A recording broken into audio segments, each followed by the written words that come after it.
Bitstorm, a comedy game design podcast by two guys who know nothing about comedy nor game design. I'm Trevor Scott, and with me as always is Benson. Yes, I am. Hello, hello. Hello. Okay. So lockdown. It's still there, but we're still locked down. But I think we're going to do the irresponsible thing. We're going to be a couple of Gladys's. We're going to open up. We're going to be a couple of Gladys's. We're going to live with the lockdown, and we're just going to open up to free for all. In fact, let it rip. This has just come to me because you said Gladys. We're just going to choose randomly throughout the whole night as to which ones are going to be locked down and which ones are not. Like, make the rules really, really vague. Yeah, just if it's about a picnic, then we can only have 5 people. If it's in a playground, then we need to check in with our QR codes. Mm-hmm. But and then occasionally it's just going to be like you can have 1,000 people at this one game because we just don't care. Yeah, because you're more important than everyone else. Yeah, let's do it. Yeah. So Click Pitch is a game where we each have a random word generator in front of us, and on the count of 3, 2, 1, click. We're each going to get an adjective and a noun. And we are going to turn those random words into inspired video games. That sounds like a great idea for a podcast. Let's go. 3, 2, 1, click. We should do that. All right. Pressing dead. Week reset. Ooh, okay. A week reset. That's an interesting. Week is in frail. Yes. Yeah. Not as in this not the actual 7 days. Yeah. 7-day 7 period. days. It's the ring of ring reset. Reset the ring. Okay, pressing dead week reset. So what's come into my head is, if you remember in Dead Rising, you could actually at any time click a button and restart your progress from the start of the game with all your current progress of how powerful you actually were, but you just started the time over again. Yes. I like that idea of bringing that in. That idea of essentially I was going to say a linear game. It doesn't necessarily have to be linear, but you have a time period that you're playing through. And I mean, this could actually be like a roguelike sort of thing. And you're really, really powerful, and you go, you know what? I'm gonna click a button. You restart from floor 1 with all the items that you've already found, and you can blitz through the first couple of floors. Well, it's interesting. So that I don't know if you play any of those stupid idle mobile games. They're horrible, and every now and then I'll need something to do on my phone. And one will hang on a second. This episode of Bitstorm is sponsored by Raid Shadow Legends. Go on. That's not the type of game I mean. I don't think I've never played Raid Shadow Legends. No, these are ones where you're like, there'll be some gameplay involved, and I was playing one recently which was like, it was a tower defensey sort of thing, but it was basically endless rounds, and you could just let it run. And as you gained currency, you could then like upgrade your towers, and eventually you'd be powerful enough to get to the next set of stages or whatever. But what those games bring in often is essentially that it's like, okay, you're going to take your progress, you're going to reset it. Usually they'll give you then a set of a different currency that you can then spend on other things that you can only get by essentially resetting your progress. But you start from the start, and you keep your at least in this one, you keep all your upgrades and stuff. So yes, it's essentially you'll get through those first ones so much faster, but you can re-earn all that money and eventually be stronger by the end. So I'm not saying we do an idle game, definitely, because they're horrible, and I end up playing them for too long and then going, what the fuck am I doing? And installing it from my phone. See, I'm really lazy at the moment, so idling is one of those things that, I'm very idle at the moment. I don't do work if I don't have to. But for this time only, we're going to design a game, not something that you just let play on its own. Yeah, just for this time. Yeah, most of our games are idle games, and they just play themselves. I don't. If you haven't watched it, if you haven't listened before, and you're new to sarcasm, welcome. My point was just that it's that general idea, I guess, of I've never seen that sort of idea before, so I thought. But I think that makes new and improved, but it turns out it's not. No, and I wasn't trying to put it down at all. I was just trying to make that comparison and bringing in that perhaps it's not just, okay, you get your whatever upgrades you've got up to and you restart with those upgrades, but maybe you're essentially sacrificing yourself in some way to then get some extra stuff as part of that sacrifice, right? Yeah. So you get your upgrades, but you're also you're leveling yourself up in some way. Like that reset is a level up in itself. Yeah. Okay. I'm seeing pressing and dead. Pressing is the time for me pressure, a time limit, a time pressure. And the reason why you are wanting to reset is so that you can get through these early levels a little bit quicker, so that you can you've got more time to defeat those later levels. Because anytime that you reset, you're actually resetting the count back to 0. And kind of like in Binding of Isaac, how if you get to a certain point by a certain time, you get a special thing. Well, in this case, if you don't get to a certain point by a certain time, the whole thing is over.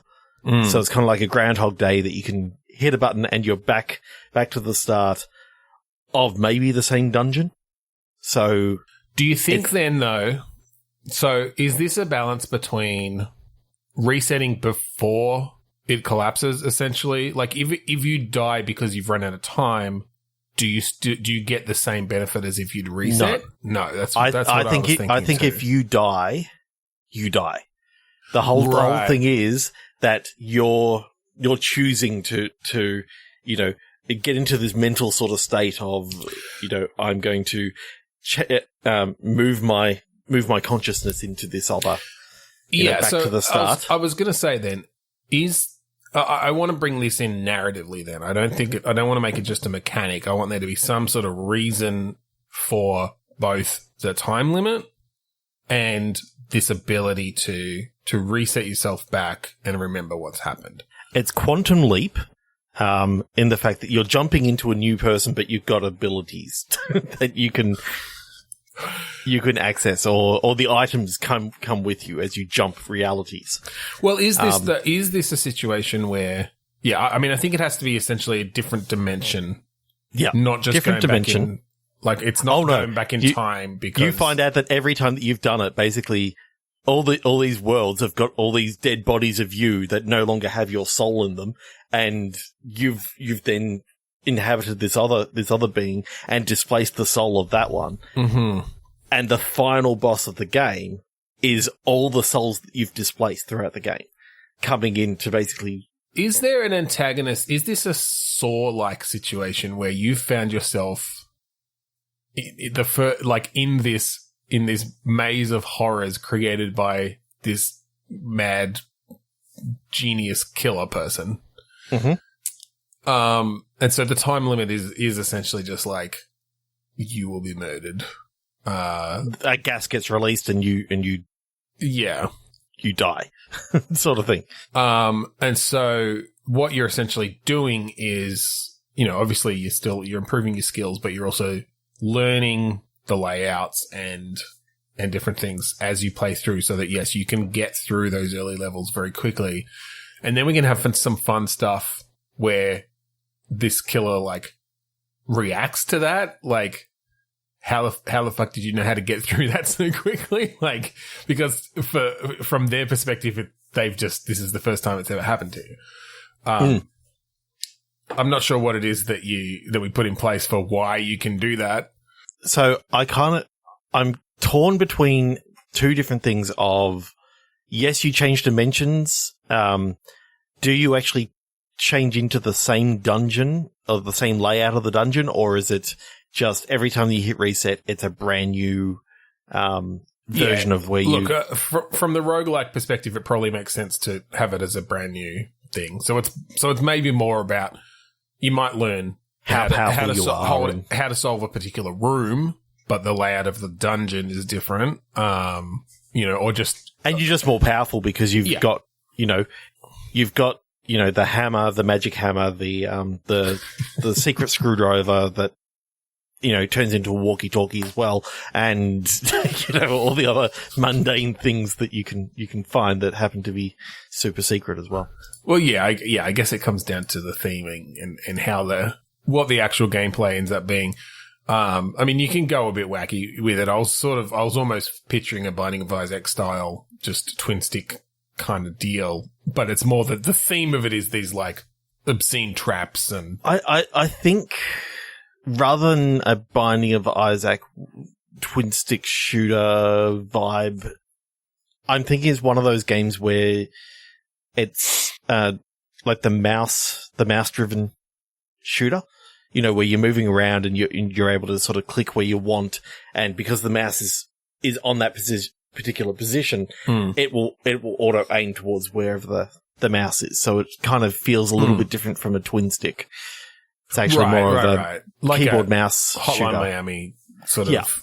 Yeah. That works too. Yeah. Just because I like that idea of being able to strafe around, but you've just got to track where that thing is, rather than trying to do it with a twin stick. You're generally going more towards an always firing kind of vibe, where because you generally will be. Yes and no. You could do it with twin stick where you just the right stick is aiming and you still have to fire like an Into the Gungeon or something, but. Either way. Yeah. I kind of like that idea, just that seems to work for myself, like when I'm thinking about it. Yes. I like it a little bit nicer. I'm thinking your character's a little bit smaller on the screen than the Binding of Isaac, that you've got a little bit more room, like within each maybe of these a bit rooms. more like Into the Gungeon sort of situation. Yeah. That your character is quite a bit smaller, and therefore the rooms feel quite a lot larger. Mm-hmm. Okay, what are the sort of? I'm picturing lots and lots of levels in this thing. Where do you sort of start? Do you sort of start in like a warehouse, and you got to make your way through the warehouse and the offices that are connected to that? Yeah, well, I think if we're going with the sort of Jigsaw villain-esque thing, then he's essentially set up this dungeon of horrors to put people through. And maybe you can come across other people who are who are stuck in there. They didn't die, but they were one of the earlier ones or something, and that can just be part of the procedurally generated stuff. They might give you things, or you can trade with them or something. Or just kill them and take their shit. I don't know, however you want to play. I do like that typical thing of the Binding of Isaac, that you do have like in each level you do have a treasure that you can that you get, or an item that you get no matter what, and you find your way to a boss room sort of thing, and that's like it seems to work well, that whole idea. Yeah, look, I think we can just take the Jigsaw thing as a general theme. It can be pretty dungeony. Otherwise, and it's just, you've got a lot of spike walls and pits and, mechanical things that will you hit a trigger and it'll swing out and try to attack you or whatever. Yeah. Super squish and all this sort of stuff. Yeah. And then maybe that room that the walls start closing in, and it's like, if you get into one of those rooms and you didn't put the stop thing in nice and quick, it's going to eat up a lot of your time. Yeah. And I think what you actually have is in each room, effectively, there's the 7-segment display-esque clock, but that's also up in the corner, so you can continually see the numbers counting down and all this sort of stuff, and saying how long you got left. I think that you can't just reset wherever you are, because that would make it, especially if you know how long is left, that would make it way too easy to just wait for the last 10 seconds to get I think you want a bit more risk involved. So I think there are only certain rooms. Yeah, I think there are certain rooms. I think you can reset any time that you want, but there are only certain rooms that the clock is actually visible. Okay. Yeah. So all right. You can. Do you press on a little bit further? Has your internal clock? I think the reset process also takes 10 seconds. Yeah, that's what I was thinking. Because then you can't necessarily do it if you're being attacked. You can't, so it's a ritual that you're doing. Yeah, I was thinking actually maybe you learn this the first time through, because there's literally the spirit of previous victims who are he can't keep doing this. We're going to give you our power to. I think it's kind of like Dead Cells in the fact that the first time that you go through or the first time that you die, you end up back in this area and there's a person in the first room that says, oh, I'm going to teach you a ritual that you can return back to here anytime that you like. Yeah. It does take time to do, but you can do it anytime that you're not in danger or anytime that you're not in combat. And you'll remember, you'll remember all your skills and yeah. But if you are killed, you will come back here like a newborn babe. Like a newborn babe with no mystical skills. Yeah. It's just how it works. Yeah. I kind of like that idea. That's cool. It's kind of fun. And it's not the typical thing of, it's not necessarily a big shooter sort of thing. Like there's still going to be some shooting going around, but it's also somewhat puzzly. Yeah. That you may have to, drag and put a couch in a certain way so the room can't squish. And yeah, I think you make it a little bit slower paced, and you can flip a fridge, and the fridge is a lot more stronger than a couch. Is that a callback to our other game? Yes, it is. Yeah, I think it's a bit. I'm picturing it sort of dark and gloomy with some line of sight kind of lighting and stuff, or maybe ray tracing. Yeah, definitely. Yeah, or maybe even some light-based mechanics. Global illumination. Where you can carry light sources around because it's you need to be able to see the traps and stuff, right? It's dangerous if you can't have a way to, to see things.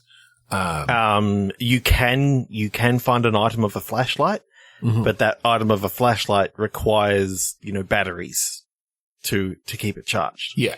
Yeah. That's cool. You can get the custom peripheral that is kind of like a shaker weight that you can, shake up and down and that recharges the batteries. But, well, see, we just need to release it on the Switch or something. You just have to shake the whole damn thing. Well, you're playing handheld mode and you're shaking. Yeah. I mean, throw it. Some games make you do that. It's stupid. All right. 3, 2, and click. I fucking love that game. I want to play that game. That's good. I like messing with roguelike kind of gameplay mechanics, stuff and just thinking of some different ways you can do that. Asking Trail. Endless Obstruct. Okay. So it's a roguelike. It's an endless roguelike. Well, it's an endless runner. Maybe you're not running, but set on the Oregon Trail. Not the Oregon Trail. Nature Trail then. Yeah, I think it is set on a trail. I think it's set on a... Could this be a social endless runner where you're just walking you're on a walking trail. Yep. But instead of like having to dodge things, it's about knowing when to give way because you're on the like a precipice on the side of a mountain, and this is the only rest stop that you can see for a little while, and someone's coming towards you, so you got to wait until they pass and then quickly go. That could be one of the things. I was more thinking it's like you have to respond with the correct social cues as you pass people who are coming towards you. And what happens if you don't? They push you off the mountain. You're shamed forever, and you can no longer walk this trail. You're automatically doxxed. Oh my god. They text everyone your address and say, this is the person who, when you nodded, they just put their headphones back in. They were AFK and using an idle clicker. All right. No, I don't think we do that because that's not going anywhere. It was fun while it lasted. So obstruct. What was yours? Endless. Endless obstruct. Okay. Could the trail be like a pheromone trail of some kind? Or could it be a trail of a killer? You're trailing a serial killer, finding clues, asking questions. Asking questions. People who are obstructing justice. If you basically, unlike a lot of games where it requires if you take forever, there's certain points in the game where this serial killer is going to kill someone else. If you don't catch them, it's endless. Like, there are bodies just piling up. Okay.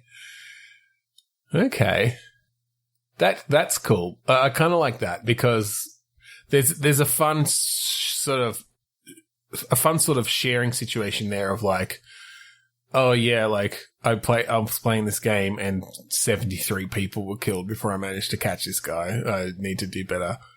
The crazy thing is I had to go and I had so many fingerprints by the end that I had so many suspects that it took forever to, like, 13 people died while I was waiting for the results to come back from APHIS or whatever it is. Well, okay, so to keep this relatively simple, to not, like, turn it into a huge investigation adventure sort of thing, because I want to focus more on, yes, like this clue solving and asking questions. I'm almost picturing a little bit of a where in the world is Carmen Sandiego sort of thing. I was thinking the exact same thing. Okay. Where you will have these interviews with people and we procedurally generate what has happened. Is it actually pretty much the exact same story as where in the world is Carmen Sandiego in the fact that you're working for Interpol and you're trailing the serial killer from country to country. No, and you're answering geography questions, and basically to find out where they've gone next, you have to know. I don't think it's full on just Carmen Sandiego, but she's a serial killer. It's an educational game. As fun as that could be.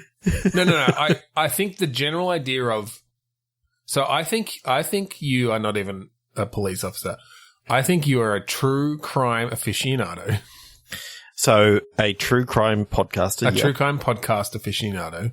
Or, yes, a true crime podcaster, actually. That could be interesting. They're just a podcast aficionado. They've got no stake in this whatsoever. They're not producing anything. They're just wanting to get to the beat, to send an email to, my favorite murder or something, or whatever. I don't know. There are other ones that are... But okay, no, I think I like that you're a true crime podcaster. You're trying to solve this murder, these murders. Mm-hmm. So you're kind of trailing the police as well.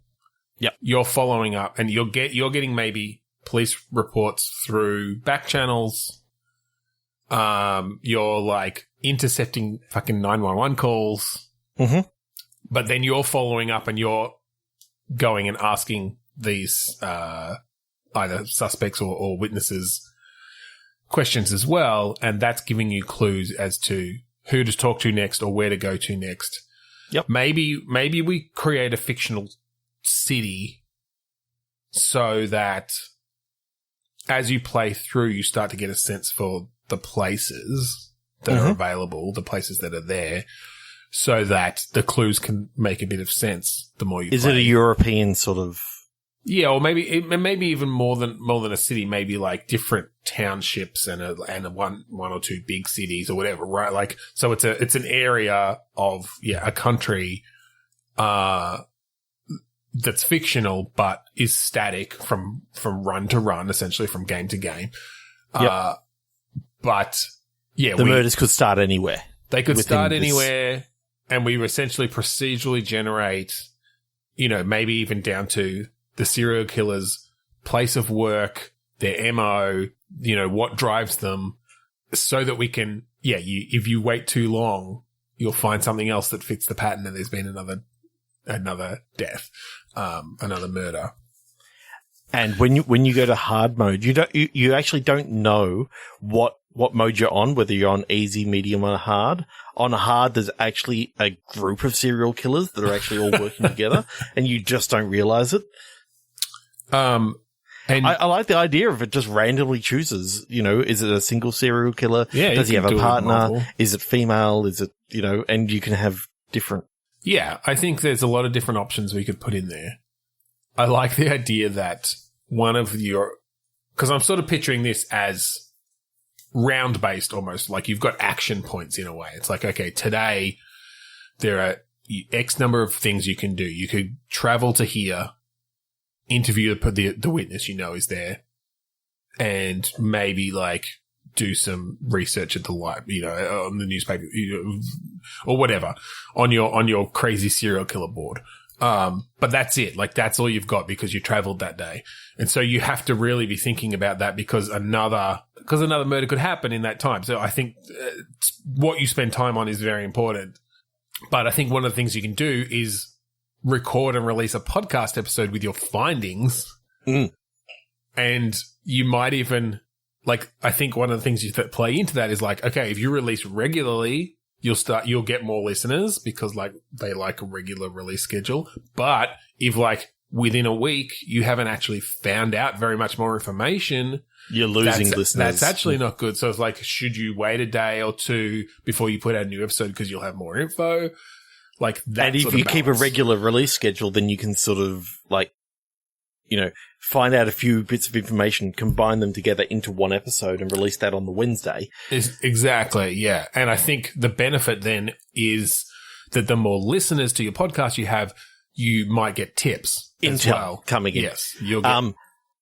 I got this vision as you're traveling to different places of that thing of if you're close to something, you may notice in one of the backgrounds, kind of, I love the idea of the Carmen Sandiego, where you see a background. You actually see someone walking by that you may have seen previously. And it's almost like a visual clue that if you've been paying attention and you happen to click on that person as they come through, you can maybe make that connection of, hang on, I remember seeing that person previously. Like, your morning thing is, I think sometimes you can, when you come into town, you may be able to like take a local reporter out for a coffee or something like that to get the inside scoop. Yep. Or, go down to the police station to talk about these things. But there's just little visual clues, kind of like the old,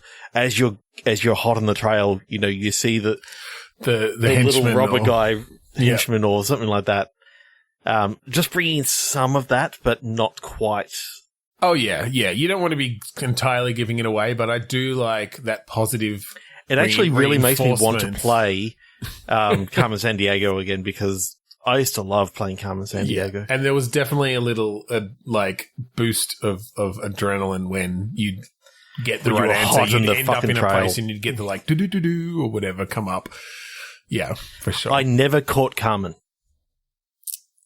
Really? I think I did. Maybe not by myself. I remember playing it at school in groups, and we have like freaking like encyclopedias with country flags and. If we had more time, I would love to. Once this whole Twitter ban thing is, day off Twitter or whatever is over, I would love to just have you and I, maybe some other friends, all jump on and we do a stream of, we're going to play Where in the World is Carmen Sandiego?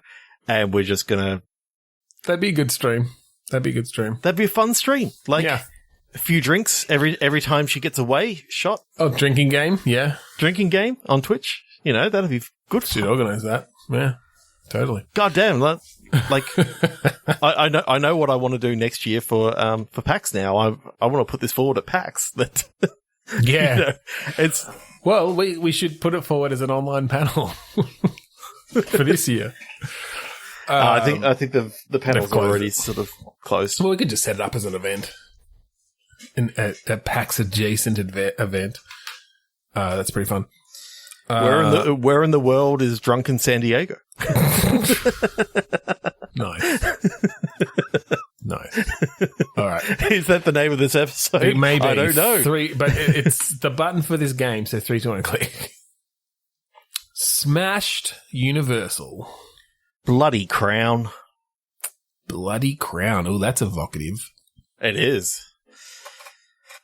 Of a Aussie who's pissed off at the pokies. Bloody Crown. Either that or they're pissed off at their, like, the beer. The car that is like the Crown. Oh, the car. We have a lot of things named Crown. Yeah. Oh, Crown Lager. Oh, that's not one of my favorites. As I'm watching you drink a beer. What are you drinking? A Furphy? Furphy. Furphy. It's usually the cheapest at the moment. Because I I'm haven't not had a beer particularly for a long console. time. I want a beer. Can we get together and have a beer? Oh, that's right. We're in lockdown. So guess what? This particular game is going to be locked down because I've just remembered that we're in lockdown right now. You can't so have a beer together. Yeah. This is our Gladys has just said that this game has to be locked down. So We've had an outbreak. had an outbreak and we've just been locked down. All right. So Smashed Universal.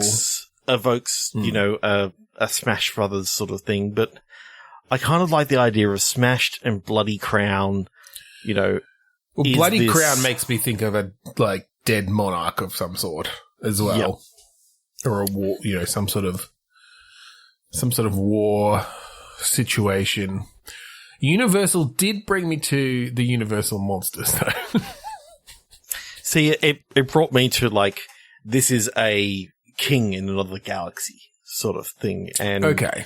they actually lock down because the king has been assassinated on this ship. Okay. All right. So we're on some sort of starship, Yep. and you have been Are you a fugitive? confined to your quarters. Okay. Have you been falsely accused, a la The Fugitive? You're played by Harrison Ford, sort of playing like a cross between Decker from Blade Runner, and Han Solo and Han Solo. no, Han Solo. fugitive role. The fugitive character. Yes. And I was just thinking you've we're got in space, so. you've got the security person who basically is saying that you're the one who did it, and now you're sort of trying to work out who actually killed the monarch while escaping the security droids and all that sort of stuff. So you're going through air vents and stuff like that to get- no, see, I think because we're locking this down. So I think this takes place entirely in your quarters.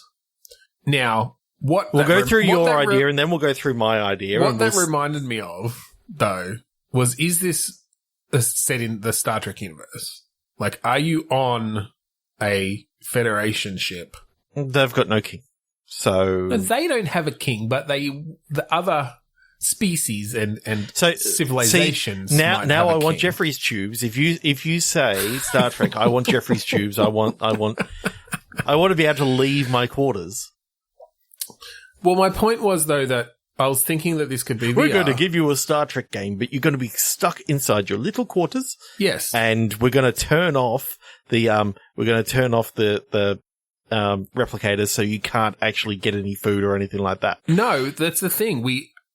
This is a detailed representation of the quarters What lockdown would be like on a Federation starship, and so you are trying to solve this murder through talking to the security computer. officer that's posted outside, the computer, people on your comms.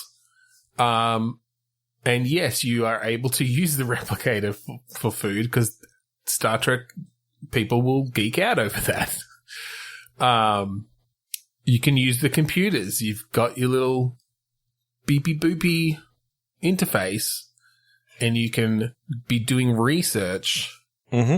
I feel like this could actually happen in a Star Trek episode because that's the sort of higher level, it doesn't have to be all action based. It's a bit more cognitive. Mm-hmm. Okay. That's your idea. My idea is You're not even going to explore it any No, further. All right, no, go on. okay, you're going to pitch it. You're going to pitch it. Yeah. all we're right. gonna Go pitch both, and Go then we'll take a majority rule. A majority rule from the two of us. All right. Okay, so the game is the visiting king Mm-hmm. has been murdered, and you've been framed as the Yes. the security chief is saying that you are the one The assassin. who has killed. You have to investigate and clear your name. Yeah. On this starship. Yeah. By traveling through ducts and all this sort of stuff. Mm-hmm. but obviously you've got the security people going after you. So if you sneak into the security office to look at the footage on the computer, and then they notice that you're actually in there, you've got to, you don't know how long you've got until they come and get you. So you're on a sort of time limit to hack into their system and then exit without them noticing where you are. The idea being that, a la a roguelike or an adventure game sort of thing that, you can be caught at any time. That's fine. That just feels a bit like playing old stealthy action game to me. Oh, well, yours feels like plain old Star Trek bottle episode where they didn't have the budget to... Yeah, but that's fine. That hasn't been done before in a game. Well, I think we're at an impasse. I don't know that that's ever happened before. So now we come up with a third idea together. All right. One line at a time. You one sentence at a time. One sentence at a time. And we're still doing the lockdown. Still lockdown. So one of us is going to come up with a reason why it's a lockdown. You may go first, my good sir. Dracula realized that the woman he had just drained had been completely smashed. Ooh. He wasn't quite 100% sure whether to turn her or not. His judgment was definitely impaired by the incredibly high blood alcohol level that he just consumed. Mm-hmm. It was then that he noticed a crown on her bedside table. Oh, shit. It was the visiting princess from Spearhead that he had drained, and she was sure to be noticed if she died in his quarters. So he quickly makes a nick, shoves his blood straight into a gob to turn her into a vampire, so that he can at least get away with it for a little bit longer. I think that's a good start. Let's go from there. Mm-hmm. So Dracula has turned a princess.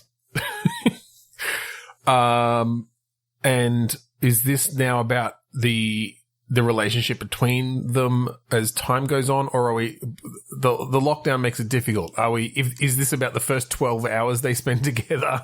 After she wakes up. Oh, look, Gladys has just released the lockdown for no reason. For no reason. Like, the cases just went up to over 1,000 a day, but we're no longer locked down. It's amazing that. All right. It just seems to be the rules today that they just get thrown out the fucking window. Okay. Does Dracula now have control over, like, this particular town? And it's all about kind of Crusader Kingsy that, it's now, okay, he's got his plant inside of that monarchy, and now he can, sort of go off and. Okay, that's interesting. I was going to go more relationship based between those two characters, but that's an interesting idea that we started more as a world domination on behalf of the vampires. Yeah, where Dracula but it's an accident. Like, he's just now capitalizing on his accident. But yes, that essentially, you have now managed to infiltrate a highly influential, like, position within a particular area. And so is it about, like, passing laws and, like, attacking near other things so that you can turn more people and eventually just have vampires take over the world? Yeah, it's turning that, but also not being caught. So you need to spend a little bit of time teaching your new, sires that they can't just go around eating peasants willy-nilly. And you don't want to turn too many of them. Like, okay. So Is this a strategy game then in that Crusader Kings-ish way? I think so. I don't like strategy games. Civilization You know that sort of thing. but, yeah, no, I know you don't. We don't often do this. But But I think there's But when we're something talking there. vampires, I like it because as vampires, and you can show the gruesome thing of, Dracula biting into some dude's neck. I'm liking this idea of you're essentially almost setting policies for an area of like, don't turn more than one person every month because like we don't have the resources to teach them that they shouldn't just be turning more and more people, or that they shouldn't be seen, or whatever. So you could end up with these situations where, if you let them turn too many people, like suddenly the vampire population is out of control. You run out of food, and now your only option is to invade other places. Or you can, if you do it better, you can kind of make it a sustainable area before you. Yeah, and then be able to build your resources before you then do a more secretive like invasion onto the nearby. Maybe you could work with the accidental princess, who's now the princess of vampires. Yeah. You can actually turn the rest of her sort of family, and you've got like the monarchy of vampires then that you now have sort of control, and they're herding the cattle, as it were, and ruling the cattle. Yeah, I think there's just various risks that come into play with, like if you try to turn any high-ranking person, then, you run a higher risk of being found out.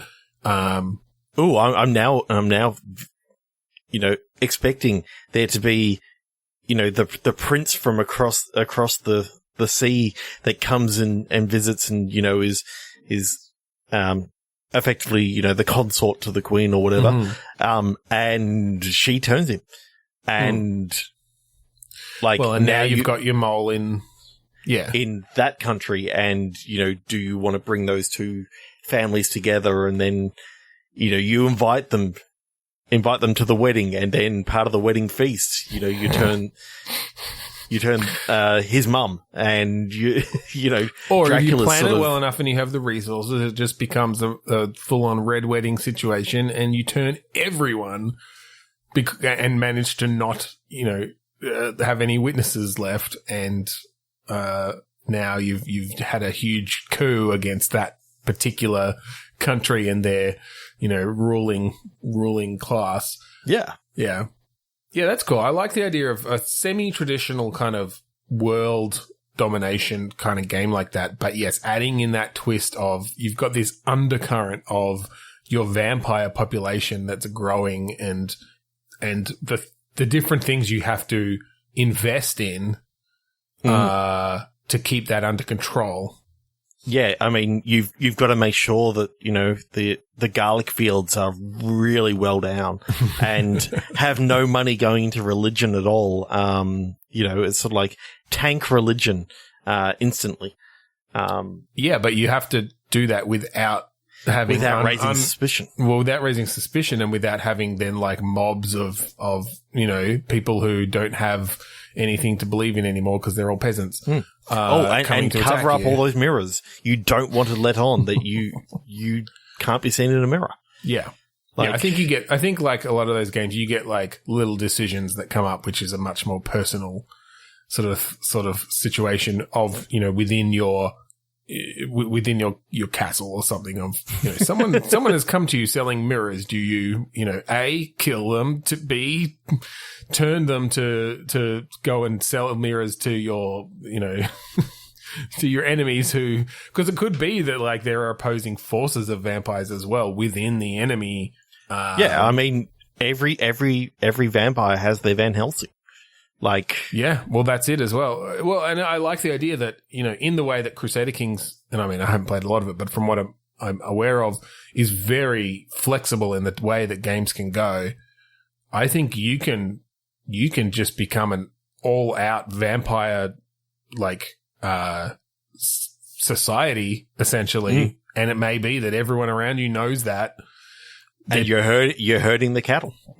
If you've done it well enough, into blood farms. They're too scared to attack you, and you just you just push the borders even further and take more of their land and more of their people, and they can't do anything about it until, yes, perhaps there's, a family of Van Helsings who starts pushing back and starts raising, and training people in a particular country. It's like, oh shit, we're not going to be able to push through that country in the way that we have with the others. Yeah, I like the idea of there being like a chosen one every now and again that you come up against, and it's just, it's a vampire slayer. It's a slayer, yeah. If you're every generation until they're killed, and then then another one pops up in a place that somewhere, you may have already thought. Yeah, this is actually really cool. I love. The system space. Do we bring in any other monster types, or is this purely just vampires and people? I think it's just purely vampires and people. Like, yeah, universal monsters. I know that's where you got Dracula that's where from, the but idea it's came just from. I'm like, where did you get? Oh, universal. Yep. But I do like. If you're on the coast, then you got to watch out for those swamp things. But no, I like the idea of, this crazy, creepy sort of story that. Yeah. Yeah, I like that. There's a bit of Vampire the Masquerade in there, with just sort of modern-ish vampires or vampires in high society and that sort of thing, different factions and stuff. But yeah, no, I like that. I think there's a lot of depth you could add to, like I said, a sort of classic world domination sort of game.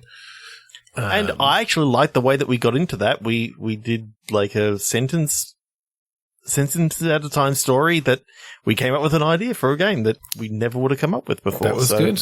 It worked. Maybe that's maybe sometimes we'll start using that. Yeah, maybe. And hey, we resolved our issues amicably. Mm-hmm. 3-2 on click. Still think of Star Trek. Game. Controversial maker. Improving tour.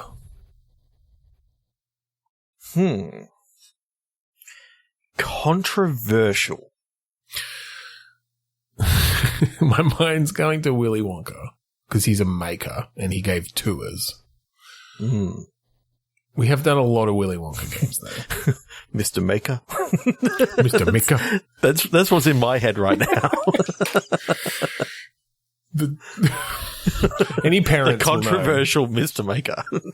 Any parents will know. I do kind of like the idea of it being something around like a factory tour, though, of a, controversial, builder, inventor or something. Could be interesting. Okay. I think we stay away from Satisfactory. Yeah.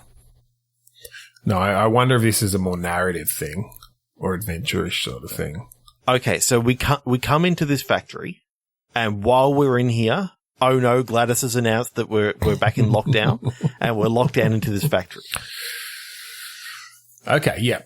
It all takes place in this factory of this wacky inventor. Yep. I mean, we can actually just go Willy Wonka, but in this world, let's take it different. What I was going to say, what happens in the first room is Willy Wonka gets killed. He's dead. Like he's actually the one who fell into the chocolate river, and now like, all right, okay. You sold me on it's either that. It's either that or the Oompa Loompas pushed him in there because he was being they unionized finally. They unionized, and he's actually been like, exploiting doing really them. Bad shit to them, like insulting them, and it's very controversial. Like I think we don't bring the Oompa Loompas in that early. Okay, so I like this is. This is American McGee's Willy Wonka. Okay, yep. In the sense that twisted. It's a bit twisted. And I mean, I know Tim Burton already did a movie of Willy Wonka where he's got that same sort of vibe. But from the game point of view, it's a bit darker. It's a bit twisted. I like the idea that instead of, all the golden tickets going to kids, it all went to like older, like, you know, Okay. the nerds of the world sort of thing. Like they're the ones that happen to have the money to elder millennials like us. elder millennials. Like, yeah, there's like one kid who got the first ticket. And then everyone else is like in their 30s and 40s because they're the ones that were. Like, there's one kid there. There's one kid. And just a bunch of like nerdy adults who have never grown up because the world hasn't let them. Mm-hmm. Well, I'm also wondering. I immediately think of the kid as Angus MacDonald from The Adventure Zone. So I'm sort of thinking they're the brainy one. Right. Well, I'm just trying to get the vibe here because I'm always wondering then whether we have the kid there or not. Is this a situation where there's like a fandom around Willy Wonka, and so like bronies or any adults, you know, any time where adults end up getting more into what is essentially a kids thing than the kids do. That there's sort of that sort of vibe. Like, actually, these golden tickets were intended for kids, but yes, like you said, they didn't actually have the resources. Like the people who actually have disposable income because they're 36 and just love Wonka as like their whole identity to a disturbing extent, were able to buy thousands of chocolate bars and find the tickets. Yeah, and so I imagine that they get into this, you know, it's sort of like the typical thing of they go into this factory and, you know, it's a beautiful sort of... Oh, I think you have the whole whimsical introduction. Yeah. When you're in there, Wonka it becomes... is a little bit, like, uncertain because he was expecting kids, but he rolls with it. He rolls with it. He gets inside, he opens the door, and it's like... Look at you can see in this world of your organization. And then one of the Oompa Loompas just shoves him into the chocolate. I want to keep that. I want to keep that till later because I reckon it may be that happened, but I don't think you see it happen. All you see is I feel like he's like at the top of the waterfall singing. But then yes, he tumbles in and disappears and. Or do you see, or is it a hot water? Is it because it's melted chocolate? He tumbles down. You see the rock that he hits his head on, and there's blood splattered everywhere. Yeah, and then like there's is like that strawberry jam, sir? No, Angus. Okay, what sort of gameplay do we have in there? I'm kind of thinking a Super Mario / Banjo-Kazooie platformer. Oh, really? Okay, I was going more because that's very American McGee's like Alice. Alice, yeah, but that wasn't a good game though. Particularly, I feel like the platforming was. I think maybe it's. I don't know. Or would you rather Telltale-esque? Yeah, I was picturing a bit more Telltale-esque, or like, like Quantic Dream-ish, perhaps. Not so much a third person, but like a different scenes, and you can sort of not necessarily tank control it around, but almost a Grim Fandango sort of walking around. Yeah, almost just a 3D fixed camera kind of adventure game sort of deal, like a bit of a Longest Journey or something. Oh, yeah. Oh, wow, I hadn't thought about that game for a while. Yeah. This is actually really cool. I'm liking this idea. Okay. So your idea is to, you know, you first come into this place and you're exploring around, and then after you've been in here and you're listening to the song and you see him up there and it's like, oh, that's really nice. And he falls off the thing and hits his head. That's when the music cuts out as his head hits a rock, and then he splashes into the river and doesn't reemerge. And then you see and up like the people pipe, scream, like and, oh God. Just a red streak up the pipe. A red streak up the pipe. Oh my God! Yep. Everyone's screaming. Someone throws up into mushroom that they'd been eating out of, and then essentially the gameplay starts, and you're kind of talking to people, you're investigating, you're looking at the rock, you see that there's blood, and you're trying to find out where to go next because the doors have been locked, and effectively you're locked down in this thing. The only way to go is to go forward. The only way to go is to go forward further into the factory. And I think in this first scene, you have to find out how to call that boat. Yeah. And I think it's literally there is a button that you can find through something that, like, you can basically lift one of the tops of the mushrooms and there's a button, and that's how to call the boat. But to find that out, you have to actually, corner one of the Oompa Loompas, and they say, "Oh, there's a button," and like over there. And but every time you go to get near, they run away, sort of thing. So you got to try and coast them out, or something like that. Yeah, look, I think I want the Oompa Loompas to be kind of shadowy creatures to begin with, where you don't really get a good look at them till later, because I want there to be a bit of a reveal when you finally see what the Oompa Loompas look like.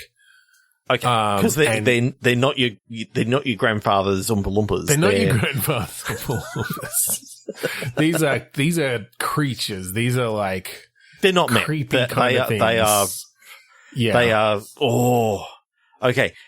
Explain sort of what you're thinking of, because I'm thinking, sort of the same sort of size that they were in the maybe the Tim Burton's one, but they're not human-like. They're definitely small. I'm picturing more goblin, gremlin-y kind of vibes from them. I'm picturing sharper, like more jagged kind of look to them. I think their limbs are incredibly thin and spindly. Yeah, I was kind of getting that sort of vibe. Yeah. But they can't stand up because they just don't have the muscle structure. So their legs are incredibly long, but they're actually they're walking on their knees. Well, no, they're walking with like very, very long legs that come back on each other, but they can't stand up. If they stood up, they'd be about the same height, but they're kind of walking down really low, but they're spindly arms, and they're like, yeah. That's really bizarre. And so off-putting. So their knees just like come out like half a meter in front of them, basically. Yeah. Okay. Or behind them. Yes. Backwards knees. It's got to be backwards knees. Got to be backwards knees. Okay. And then I think you eventually like finally sort of gain the trust of the Oompa Loompas, or like get to meet them, and you find out about their society, and that yes, Wonka was totally exploiting them, and they finally used this opportunity. He hadn't been up on that waterfall for years, and I think he's just been, I think he doesn't even come out. He's a recluse, and which he was anyway. He's been running the factory from his office for the last 10 years. Okay, what other sort of rooms are you going through that you got to sort of solve the mystery inside these things? I think that, yes, the first room, that is 100% like from the story. Yeah. Every room from here on out is something new that we haven't seen before. Yeah, you're not going to the nut sorting room or anything like that. Yeah. No. Or the TV room. Because we don't have the same kids. We don't have there's not the same lessons for them to be learned. Although I do kind of like the idea that you go to all these rooms as like, this doesn't match any of the people here. Like, yeah, nobody gives a shit about this. What are we doing? I don't want chewing gum. It's like you walk out of there and it's like no one's got killed, and it's like, oh, we only have three seats now. Like we were expected to lose someone there. They've literally planned the whole tour of people dying. That's what actually happened in the fucking movie. That's true. Yeah, that's true. That's really funny. Yeah, look, I don't recall. I think it'd be worth going back to Charlie and the Chocolate Factory, and because there's a ton of rooms listed that they like pass by. that you could pull from. Yeah. But, I mean, just even the taffy pulling room, and you get in there and it's like, it's all gummed up or something like that because, you know, it's one of the Oompa too Loompas cold in there. So you got to warm it up to give the taffy a little bit more stretch and all this sort of stuff. I do like this idea that maybe because Wonka's dead, the factory is starting to already like not run as well as it should, or because the Oompa Loompas are essentially on strike. Or essentially are trying to escape now, or are trying to like regain control of the factory themselves. One thing I would like to see is every room that Wonka said to send the kids to, like go to the squeezing room, go to the go to the garbage chute, go to the furnace, go to the wherever they One said, was the taffy pulling room, I think. Well, that was for in Mike TV. That was in Charlie. That wasn't in Willy Wonka. Yeah. That was in the Tim Burton one. But I do like the idea of going to these different rooms and having to do something in that room, but you also see like something that says that this isn't the first time that he's had a tour through here, that, something actually happened. Well, again, like this could be you could even Willy Wonka could have actually been Charlie who changed his name to Willy Wonka. Like, we take on our own existing canon of following Charlie through. Yeah. I do like the idea of little Easter eggs where you find remnants of the first tour that we saw from the movie or the book. When you go to the chocolate room or whatever it is to see what happens, you not only see the mangled body of Willy Wonka, but you also see, I don't know, was it like lederhosen sort of stuff that Augustus Gloop was wearing? Yeah, it's like on a clothesline. It's just been there the whole time. For 30 years.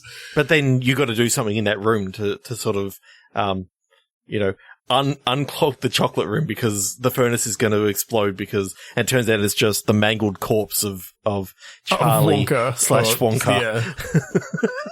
Yeah. I want to take this dark. Like, yeah, for sure. I think it is dark. I think this is dark Wonka. But just how crazy it would be to go into, you're now trying to stop the factory overload from happening, and you're going through all the different rooms that sort of you weren't on the original tour. Do the Oompa Loompas want the factory to explode?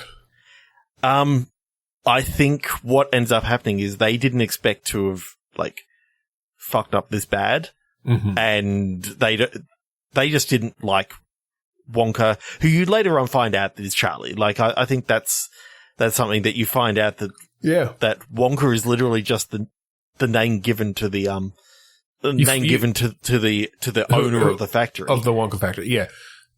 You end up in his office and you see like, a picture of Grandpa Joe on his desk or something.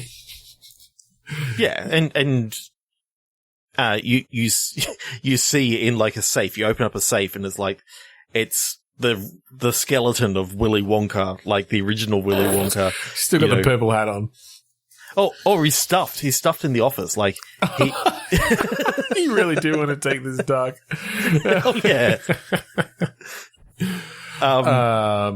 Yeah. Well, and he's got the original golden ticket, like framed and up on the wall or something. Like, Just little things like that. And you can sort of piece it together as you go through. What actually happens at the end is there's two different buttons that you can sort of push. Mm-hmm. One frees all the Oompa Loompas and allows them to go on. Yeah. Or one, you take over the factory and you become the new Wonka. Right. Do you end up killing off all the other people then? Do all the other people still die? In that classic Wonka fashion? I kind of think they do. I think we have to. Yeah. Like, you go to the taffy pulling room and you work out the thing about, there's some taffy actually covering up this heat event. Like, if we take that off and, everything starts warming up, everything starts moving again. Someone gets pulled into it essentially and gets pulled into, a really long strand of Natalie. Like,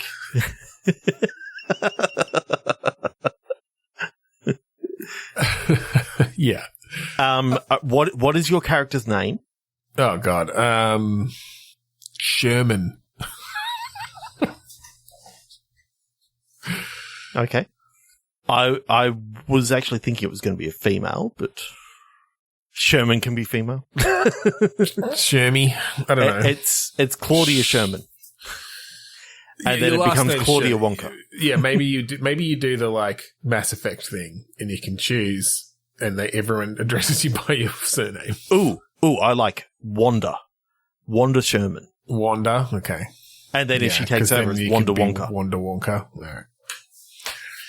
Or is she the illegitimate daughter of Willy Wonka? And this is like, you can sort of sprinkle that in a little bit more as well.